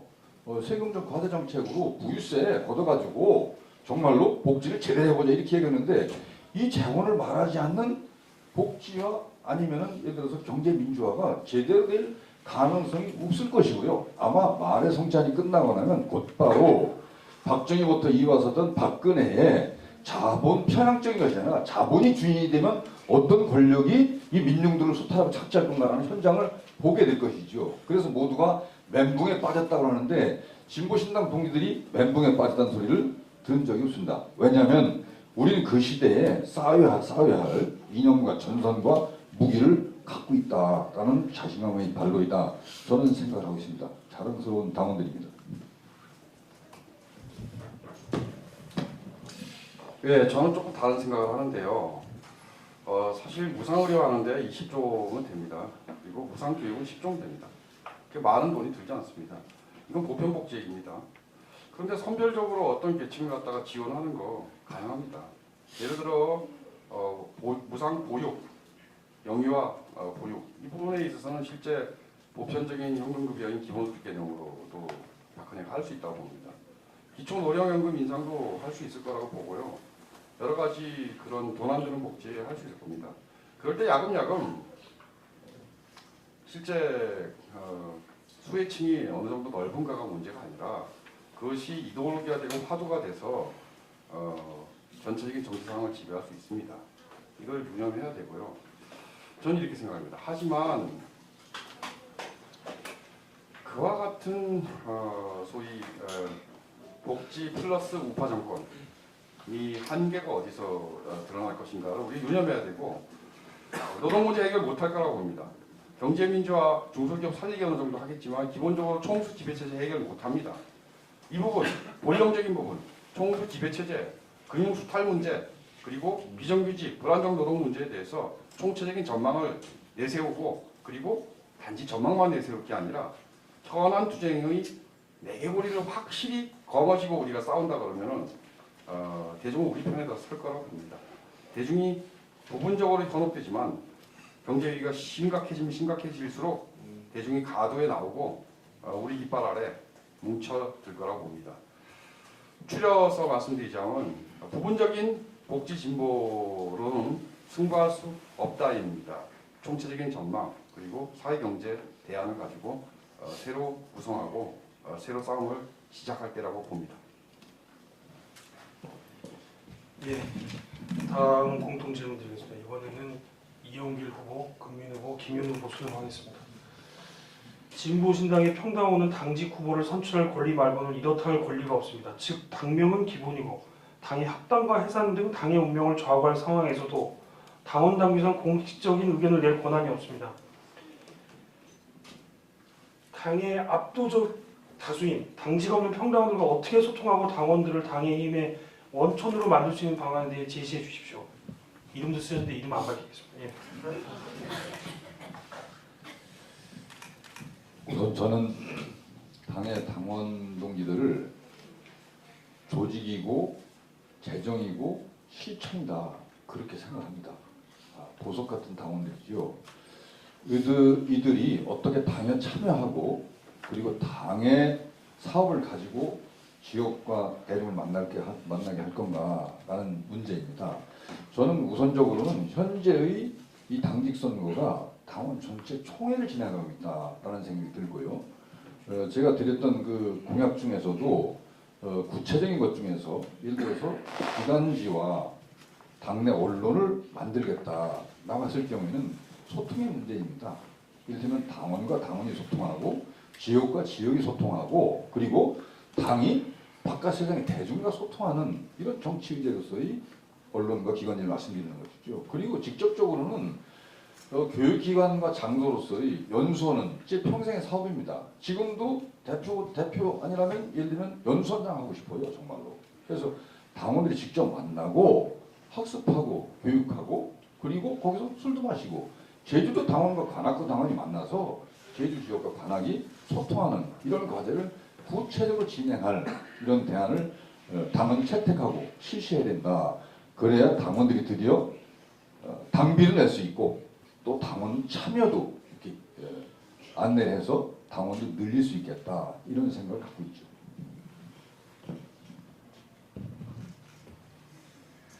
제 차례인가요? 예. 이번에 우리가 당직 총선거를 하니까 마치 이것이 당원 총회인 것 같이 보입니다. 그런데 실제 쟁점 사항들에 대한 구체적인 제안이 서로 논쟁하고 경쟁하는 관계가 아닙니다. 오히려 인물에 대한 누가 신뢰받는 대표의 자격을 갖추고 있는가 인물에 대한 시민 투표의 성격이 강합니다. 당원들이 과연 무엇을 가지고 판단할지 저는 심히 우려스럽습니다. 그리고 선거 자체가 준비도 제대로 되지 않은 관계로 여러 가지로 그런 내용과 내용의 경쟁 그리고 선택 이루어지지 않고 있습니다. 선거는 이렇게 치러지더라도 저는 이후에 대표단이 중요한 문제에 대해서 의결기구에 부의하여 우리 당원은 그렇게 돼 있지 않지만 당원 총투표에 부의하는 그런 적극적인 정책을 펼칠 필요가 있다고 생각합니다. 예를 들어 참여하는 만큼 권리가 있다 이렇게 대의제를 정하는 거 이거 맞지만 어떤 부분에서 많이 착오를 일으킬 수도 있는 문제라고 저는 생각합니다. 오히려 자신의 발언을 통해서 당원들이 직접적인 발언을 통해서 더 많이 참여할 수 있는 문호를 개방하는 게 옳다고 저는 생각합니다. 여러 가지 제도적인 개선들 또는 매체 등등을 통해서 상황이 나아질 것이다라고 단순히 낙관적으로 보지 않습니다. 오히려 직접적으로 당원들이 더 많이 참여할 수 있는 역동적인 정치를 어떻게 할 것인가 이게 문제라고 봅니다. 그것은 사실은 당내 토론이 더 치열해지고 더욱더 수기민주주의가 발전하는 겁니다. 단순히 표로 결정하는 게 아니라 정말 수기하는 문화 이걸 만들 수 있어야 당의 활동 같은 그런 수기민주주의적인 문화를 만들 수 있어야 당원의 참여도 열성도가 높아질 거라고 봅니다. 당원은 당의 주권자입니다. 그 당원분들은 굉장히 1만 명이 더 다양하고 당에 대해서 갖는 불만도 그만큼 다양합니다. 그래서 일괄적인 해법은 있을 수 없다고 보는데 그렇지만 내용으로 보면 많은 부분 당이 항상 비정상적이고 임시적인 상황이었기 때문에 누적된 불만도 굉장히 많다고 생각을 합니다. 대의기구 다 우리가 한날 한시에 아고라에 모일 수는 없는 거 아닙니까? 인터넷도 마찬가지죠. 그래서 대의기구를 통해 많은 걸 풀 수밖에 없었는데 거기서조차 불만이 쌓인 것은 정작 당이 결정해야 될 중요한 일은 전국위원회든 당대회든 다뤄진 적이 제가 보기엔 한 번도 없었습니다. 내용으로. 이 당이 진짜 어디로 갈래? 재창당을 할래? 합당을 할래? 다 대표단이 문구 만들어 놓고 선택지를 좁혀 놓고 이렇게 할래 저렇게 할래. 그러니까 대의자들이 하는 것은 엑셀 파일에 숫자 틀렸어요. 문구를 이렇게 바꿉시다 이러고 있었던 것이죠. 저는 이게 당이 워낙 어렵다 보니까 비상 상황이다 보니까는 대표단조차 대의자들조차 못 믿었던 그런 결과라고 생각을 합니다. 그러니까 평당원 간의 소통은 말할 나위도 없겠죠. 그 제도적인 해법 같으면 중복되는 건 말씀드릴 필요가 없을 것 같고 한 가지는 당원들의 상태는 굉장히 중층적입니다. 다양하죠. 제발 당이 귀찮게 안 해줬으면 좋겠다. 돈만 낼게 하는 당원들도 많이 계십니다. 또는 당이 창피만 주지 않았으면 좋겠다는 당원들도 많이 계실 겁니다. 그러나 자신은 이런 전문적인 역량과 어떤 정책, 어떤 입장을 갖고 있고 아이디어를 갖고 있는데 이게 당이 좀 써먹었으면 좋겠다. 대표적으로 저 만화가 저 김재수 당원 이런 분들입니다. 이런 분들은 더 끌어내서 보석을 보배로 껴야 되는 거죠. 그래서 저는 부문, 기타 등등이 방만하다, 골치 아프다고 얘기할 것이 아니라 더 자극을 해서 이게 당원 당비에 없는 조직단이다 하더라도 격려를 해주고 지원을 해주고 돈은 없지만 돈 있으면 나눠주고 그래서 당원들도 신이 나고 곳곳에서 파티가 벌어지는 것이 제도적인 해법보다 훨씬 중요하다고 생각을 합니다. 예. 공통질문 마지막입니다. 한 가지가 더 있는데 그동안 아까 토론에서 많이 나온 부분이라 그건 사회자의 직권으로 생략을 하겠습니다. 이번 순서는 김현 후보, 이용길 후보, 금민 후보 순으로 하겠습니다.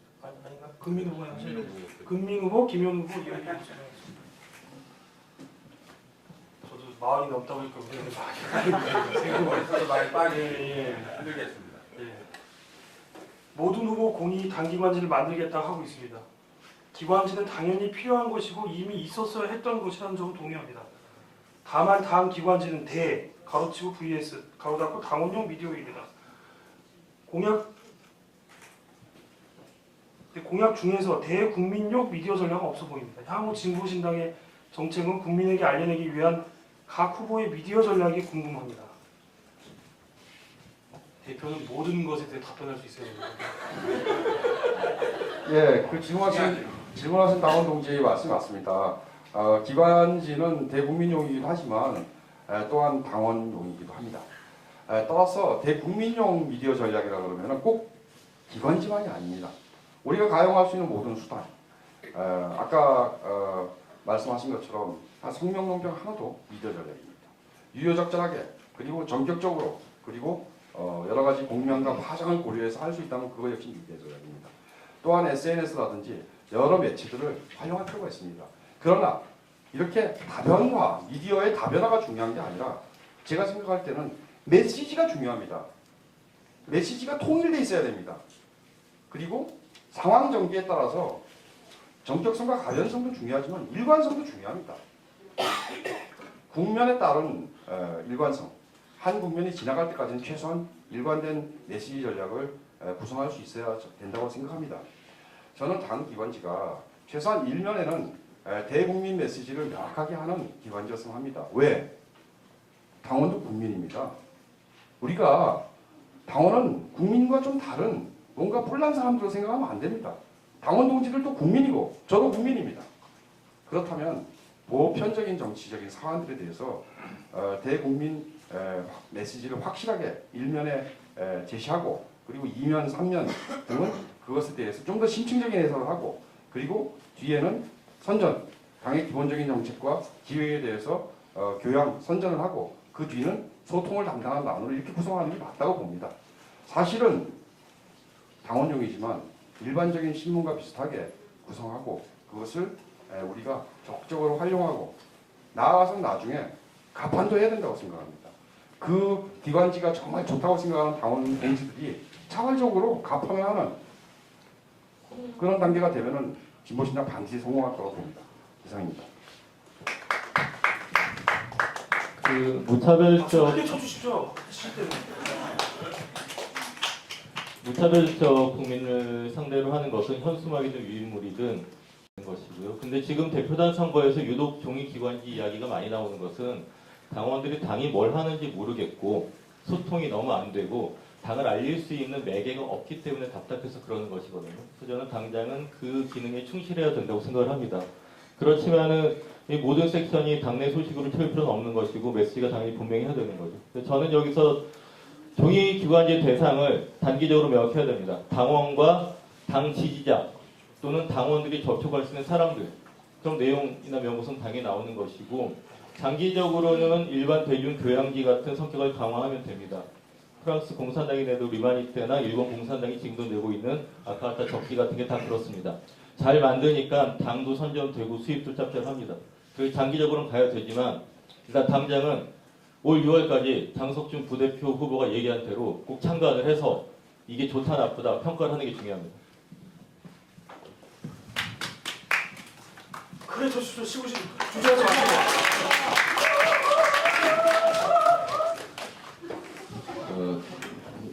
기관지 공약이 세 후보 공통으로 이렇게 함께 합의되는 과정에 대해서 굉장히 반갑게 생각합니다. 당원동들이 직접 받아볼 뿐만 아니라 이웃에게 진보신당을 얘기해서 건넬 수 있는 이런 도구를 하나 만드는 것이죠. 근데 지금 질문하시는 미디어 전략은 다른 얘기 같아요. 이를테면 진보신당에서 우리 그 박은지 대변인께서 논평을 내거나 성명을 내도 주류 언론에서 철저히 배제됩니다. 이걸 어떡할까라는 거잖아요. 이를테면 이것은 내년도 지방선거를 준비하기 위해서 핵심적으로 돌파할 그런 과제입니다. 동의들 안심하십시오. 저는 그 당대표 출마하면서 그 대전 충남 민주언론 시민운동연합의 대표 지금 사임했습니다. 왜냐하면 거기는 당의 임원을 못하게 하거든요. 그때 한 2년 하면서 정말로 지역에서의 언론 전략이 어떤 건가라는 걸 실천할 수 있었어요. 어제 저희들 대표들 인터뷰했었던 미디어스의 한윤영 기자도 우리 당원입니다. 말하자면 진보신당 내에 전현직 언론 기자들이 많이 있어요. 저는 이 동지들과 함께 우리 지역을 포함한 미디어 전략을 짜야 된다고 생각합니다. 우리는 그 주류 언론만 바라보고 우리를 배제한다고 해서 쫓아가서 규탄을 한다고 해결되는 거 아니잖아요.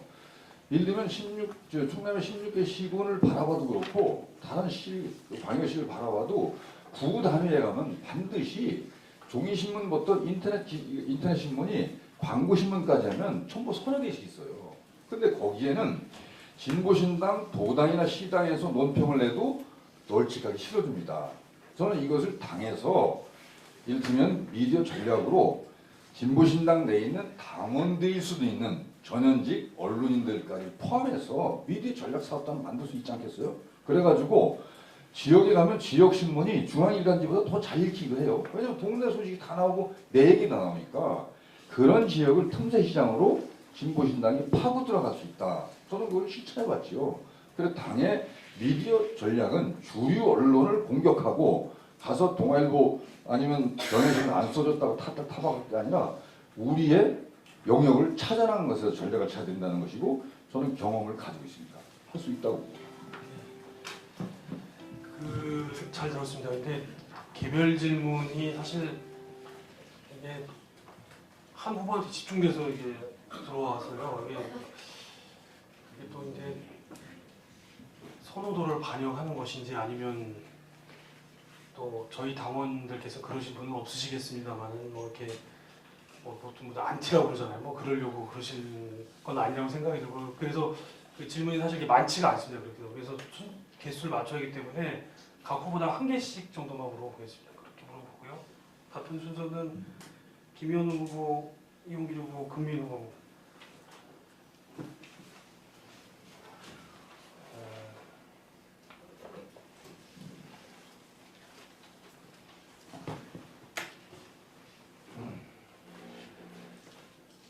그대로 읽겠습니다. 김현우 후보에게 질문합니다. 김현우 후보는 이용길 후보가 이야기하는 지역 조직의 활성화에 당연히 동의한다고 봅니다. 하지만 당원들은 말도 중요하지만 실천의 경우 실질적 수행 능력으로 검증할 수밖에 없다고 봅니다. 제가 보기에 뭐라고 썼나요? 김현 후보가 위원장으로 있는 강남 서초 당협은 당원이 서울의 어느 지역보다 많음에도 불구하고 제대로 된 사업을 하고 있지 못하다고 봅니다. 찾아볼 수가 없습니다. 강남 서초 당협 위원장으로서 이에 대해서 어떻게 생각하시는지.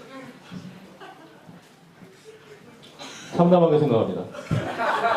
오늘 강남 서초 당협 동지들 오셨는데 우리 뒤풀이 때 심각하게 얘기를 했으면 좋겠고 이런 과거를 되풀이해서 안 되고요.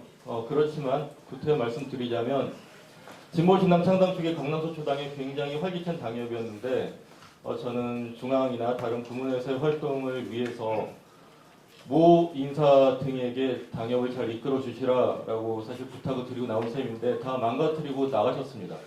그래서 제가 이걸 사고 당협으로 가게 될 것인가 저라도 맡아 있을 것인가 하다가 후자를 택했는데 그럼에도 불구하고 당협에서 사업을 제대로 챙기고 그 동지들을 제대로 챙기지 못한 것 굉장히 반성된 지점이고 제가 다른 일로 놀지는 않았다 하더라도 이것 역시 이번 당대표 선거단을 통해서 제가 평가받을 지점이라고 생각합니다.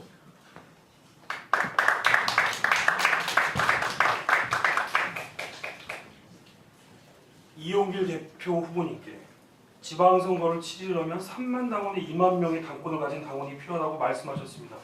당원 중과 중요합니다. 그럼 이용길 대표가 주장하는 여기서부터 밑줄이 있습니다. 노동 중심성과 당원 3만 명 만들기 물음표 사이에는 어떤 상관관계가 있고 구체적으로 어떻게 해야 3만 명 당원이 있는 당이 될 수 있나요? 답해 주십시오. 아까 제가 말씀드릴 때에 64%에 이르는 당권이 없는 동기들, 당비를 안 내는 동기들이죠. 그 동기들의 당비를 안 내는 것도 하나의 당에 대한 항의 정책 표시다. 그렇게 말씀드렸어요. 그래서 당이 그 동지에게 당비를 낼 수 있는 동기를 만들어주는 것, 이것을 할 수 있어요. 그러면 그 당원들이 예를 들어서 10,000명만 돼도 지금 300명이 늘어납니다. 3,000명이 늘어납니다. 그러면 월 3천만의 재정 수입이 되는 것이죠. 그렇게 당내에 15,000명 당원들이 실제로 당에 당비를 낼 수 있는 동기를 만들어내는 것. 그러고 나면 아까 말씀드린 대로 예를 들어서 당원 배가 운동을 확실하게 할 수 있을 것입니다. 저는 당원이 아까 말씀드린 대로 조직이고 재정이고 실천이다. 그렇게 말씀드렸습니다. 달리 돈 만드는 방법 별로 없습니다. 아마도 지방선거를 통해서 국고보증을 만들 수 있는 조건까지 만들어내지 못했는요. 그래서 적어도 그 문제에 관한 한 당을 만들고 그리고 지키고 했었던 경험을 가지고 자신 있게 추진할 수가 있습니다. 특히 돈 만드는 데에는 이용기를 썼습니다. 노동 쪽과 어떤 상관관계가 있느냐? 아마도 노동 쪽에서도 상당한 정도의 당원들이 정규직, 비정규직으로부터 당으로 들어오리라고 생각합니다. 지금처럼 아까 비정규 기금 얘기를 얼핏 말씀을 하셨는데 제가 비정규 기금을 전략기금으로 강화 확장하겠다 그렇게 말씀드렸어요. 거기에는 예를 들어서 사람을 배치하고 사업을 배치하는 당적인 자기 책임이 필요하다는 것이죠. 비정규 투쟁에 함께 하겠다라고 하고 연대투쟁에서 연설해서 최선을 다하고 책임지겠다 하면 정말로 공허합니다. 그러나 구체적으로 그 사업을 할 수 있는 활동가들 배치를 하고 그리고 사업을 할 수 있는 재정을 우리가 기본적으로 확보를 한다고 한다면 밖에 있거나 안에 있는 비정규 노동자, 불안정 노동자들이 당에 대해서 신뢰할 수 있는 구체적 근거는 만들어질 수 있지 않겠습니까? 그래서 아마도 노동중심 당이 노동자 당원이 다수가 들어와서 그들이 당을 점유하거나 뭐 이렇게 된다는 뜻은 아니지만 노동자 당원들이 많이 들어와가지고 그 비정규 노동자들이 당의 실질적 노동정책 주체를 서는 것만큼 명확한 노동정책 발전 경로가 어디 있겠어요? 그래서 저는 안으로는 당원들의 질을 높이고 그 동기들과 당원을 확대할 뿐더러 하나의 부문으로 노동 쪽을 구체적으로 얘기한다면 노동사업을 명료하게 함으로써 그 동기들이 당에 들어와서 비정규 불안정 노동 또한 노동의 본질적인 권리 문제를 진보신당과 함께 해결할 수 있겠다. 이런 신뢰를 가지고 확장을 해나간다면 이런 기본적인 노동정치 전략일 뿐더러 조직 전략이다. 저는 그렇게 생각합니다. 네, 박수를 치려면 치시고 네. 자, 금민 후보께 질문입니다. 참고로 말씀드리면 질문지 중에 가장 엉곤한 걸로 뽑았다는 거를 이제 말씀드립니다. 사회자가 어떤 편견이 있거나 특정 후보를 지지하는 게 전혀 아니기 때문에 예. 금민 후보께서는 신자유주의 종식기의 핵심 정책 대안을 제출하는 좌파당을 주장하십니다. 그 핵심 정책 중 하나가 기본소득인데 통합전 사회당의 핵심 정책도 기본소득이었으나 통합을 한 것으로 알고 있습니다. 통합전 사회당의 대표도 역임하셨는데 기존 사회당과 좌파당은 무엇이 다른가요? 굉장히 기다리던 좋은 질문 같습니다. 일단 기본소득에 대해서 먼저 설명드려야 될 것 같습니다. 기본소득 한국에서 제가 제일 먼저 주장했습니다. 정치적으로는 제일 먼저 주장했습니다. 논문을 몇 개 있었습니다. 그런데 그 당시에 저는 어떻게 생각했냐면 신자유주의 시대 안에서 완전 고용은 불가능한 것 같다. 완전 고용 대신 기본소득 이렇게 생각했습니다. 그게 2006년 일입니다. 그리고 2008년에 경제공황이 옵니다. 2009년부터 저는 생각을 바꿨습니다. 기본소득을 통한 완전고용. 기본소득이 있으면 완전고용이 되겠다라고 생각한 겁니다. 한번 생각해 보십시오. 비정규직 혹은 노동불능자들한테 생계나 생활이 가능할 정도로 돈을 준다. 엄청 많이 줘야 됩니다. 근데 그걸 온 국민한테 준다? 꼭 그럴 필요 있습니까?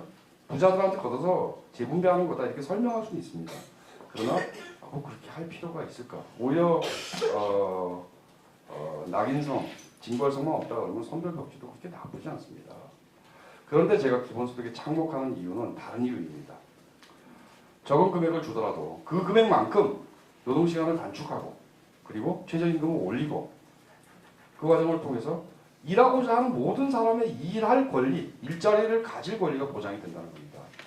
제가 이 얘기를 독일 이년 학술대회에 가서 했고 좌파당 대회에 가서도 얘기를 했습니다.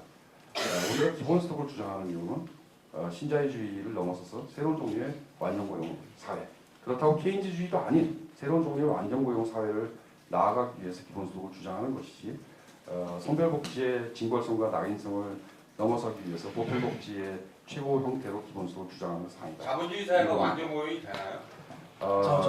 잠시만요. 궁금해서 예, 제가 지금 얘기하는 것은 일종의 비자본주의적인 발전 경로를 그 과정을 통해서 만들 수 있다는 겁니다. 사회당이 왜 그러나 성공하지 못했을까? 이건 다르게 봐야 됩니다. 사회당의 당력보다 기본소득이 훨씬 더 많이 유포되었습니다. 그리고 그 유포 과정은 반드시 좌파 정치의 토대 자양분은 되는지 몰라도 제가 주장하는 기본소득이 그렇게 많이 유포된 것은 아닙니다. 기본소득이야말로 정말 무지갯빛입니다. 여러 가지 다른 종류의 관점들이 많이 유포됐습니다. 저는 노동사회, 신자유주의 노동사회를 넘어서고 재구성하기 위해서 기본소득이 필요하다. 그리고 그와 같은 이행 과정, 이행 강령의 중요한 한 구성 부분이다. 이렇게 얘기했습니다. 금융사회화, 그리고 총수 지배체제, 재벌체제 해체 이런 부분들을 빼고 기본소득만으로 새로운 세상이 될 것이다. 이렇게 얘기하지는 않았습니다.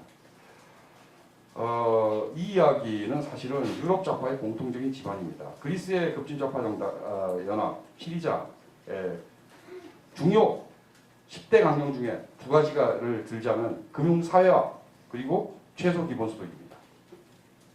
독일 좌파당도 강령이 0세부터 29세까지는 기본소득을 주자라고 주장합니다. 저는 이렇게 부분 기본소득을 줄 바에야 적은 액수라도 모든 사람에게 주고 주는 만큼 일하는 사람들은 노동시간 줄여라. 그래서 일자리 나누게 하자. 이렇게 주장하고 싶습니다. 기본소득과 사회당을 연동시키는 것은 조금 불공평한 거라고 봅니다. 기본소득, 새로운 종류의 해방적 기본소득과 진보신당이 연동된다면 저는 성공할 거라고 봅니다. 진보신당은 사회당보다 훨씬 더 넓습니다. 이 넓은 울타리가 결집될 수 있다 그러면 사회당의 힘과 좀 더 다른 진폭력이 생길 거라고 저는 생각합니다. 이상 마치겠습니다. 자, 이것으로 오늘 토론에서 정해진 모든 순서는 끝이 났습니다. 후보들에게 더 궁금하신 것이 있을 것 같습니다. 작은 정당이 좋다는 게 뭐겠습니까? 핸드폰 번호 따셔서 새벽 1시고 2시고 전화하십시오. 선출직의 의무입니다. 의무. 그리고 제대로 답변하는지 못하는지 철저히 검증하시고 판단하셔서 선거에 임해 주시기 바랍니다. 사실 마지막으로 사회자가 한 말씀만 드리겠습니다. 사실 지금 진보 정치의 상황은 아마도 소 잃고 외양간 고치기 같은 상황인지 모르겠습니다. 소는 이미 멀리 도망갔는데 외양간 주위에 서성이고 있는 사람들이 있습니다. 그러나 뜨거운 관심이 있을 때만이 그 외양간을 다시 튼튼하게 고치고 저 멀리 도망간 소를 그 소가 낳은 송아지까지 다 같이 잡아올 수 있는 거 아닌가 이런 생각을 하면서 오늘 토론을 마치겠습니다. 감사합니다.